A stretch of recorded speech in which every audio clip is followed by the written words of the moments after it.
being answered. Answer phones were going on. We were getting delays and postponements and all sorts of business. But in the end, 1, 2, 3, knocked him out the park. We're lining him up for you this evening. Watch out, it's coming up.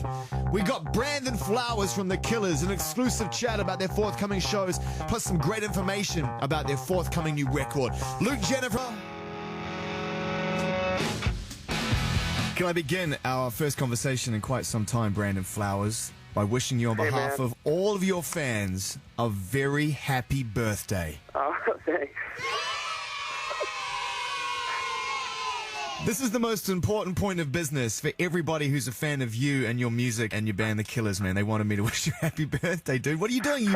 Are you having a dinner? Are you celebrating? What are you going to do? Yeah, we're going to get the troops together. We're gonna go eat. We're actually going to go on this Jack the Ripper tour that I've been wanting to do for a while. You are strange, and I love it. Welcome back to the UK, man. You've got the big show on Friday, Hyde Park. That's exciting. And you've got, and the other end of the spectrum, you've got these amazing small shows happening tomorrow night and Thursday night at the Scala. Which are you more nervous for, do you think? It's always a little bit nerve-wracking, the first gig, you know. We've been playing kind of intermediately, you know, one-offs here and there. But that first one at the Scala is probably going to be, butterflies are going to be fluttering. When was the last time you played a venue in front of 800 or 900 people? Yep, it's a good question. I've done some solo shows in front of 800 or 900 people, but not with the Killers, not in a while. Yeah, it's going to be crazy. You know, the transition from the solo record, which, you know, I'm assuming you had a lot of fun going out and touring that with your band and supporting those songs. I know how much they meant to you. But making that transition back into the Killers, I know that you said you know it was never a case of one or the other. You always really wanted to go and make another Killers record and get back out on the road. I mean, how were those first rehearsals? How was it being back with the boys? It was a little bit slow at first, and then we kind of found a good groove, and we've had a few breakthroughs, and so it's exciting to have those moments, you know, again, and reminiscent of great moments before that we've had together, and so it's nice to, the idea of putting something new out again is exciting. Yeah, I was going to say, I guess you're referring to creative breakthroughs, and, you know, without getting ahead of ourselves, because obviously it's important you hold on to whatever... Emotional breakthroughs. And emotional breakthroughs? Good. Which one do I start with? I mean, how were the boys about you know, when you came back in, about the solo stuff? I mean, there'd been support and some playing from some of the guys on the record, but when you got back together as a band, was there anything that needed to be kind of resolved? Because it was the first break you'd ever taken as a unit. No, it was good. Everybody, you know, seems refreshed, and that was the whole idea, you know, of it all. And the guys that wanted a break got it, and everybody's happy. It's just, it's been really positive so far. Locked into the world's famous BBC Radio 1, an exclusive interview with Killers frontman and musician Brandon Flowers. For all fans and victims listening around the world. I know you got to hold on to whatever details you have for records as much as you can, because in this day and age it gets out and spreads so quickly, which is why I'm going to ask you to give me a massive exclusive. What can you tell us, you know, albeit, you know, loosely about, you know, forthcoming new songs? Because we have a lot of Killers fans worldwide listening right now, and this is a chance for you to give us something to hang on to for the future until we get something in our hands, you know? When something's good and we feel like it's going to be a keeper, we kind of put it up on the board, and we have 4 or 5 up there right now that we think are strong.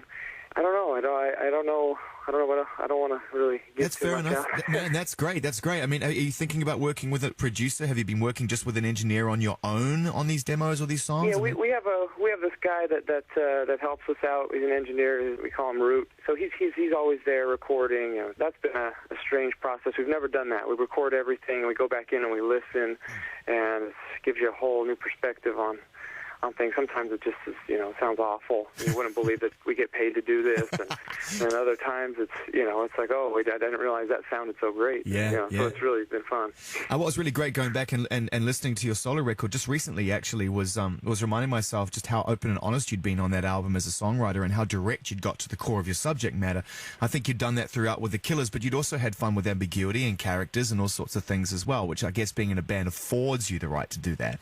How are you sort of approaching it this time with it? I mean, you've only got a few songs up on the board, but still, in terms of writing lyrics, and what kind of mood are you in at the moment thematically? You know, I really want to tell stories that connect with people, and that's where I'm really trying to zone in. I felt like I really connected with something on Flamingo, you know, with the stories. I think I was more cohesive and so they were more fully realized. So hopefully I'm getting better, and that's really what I'm going for. Outstanding. This coming Friday, Hyde Park. That's going to be a big audience again, and this is something that I think most people are used to seeing you. This is the environment they're most used to seeing you in with the Killers. I mean, it's something, I guess, that in a way, knowing you enough to know that you haven't changed all that much, if at all, I guess you never get used to, is the idea that your band has gone on to play in front of 60, 70,000 people on an average day. No, it's just, I still get emotional when I first walk out and that first reception. And once that first song is out of the way and you realize they're actually there because they like you, and that's when I really start to enjoy myself. But I'm thankful I haven't gotten used to it yet.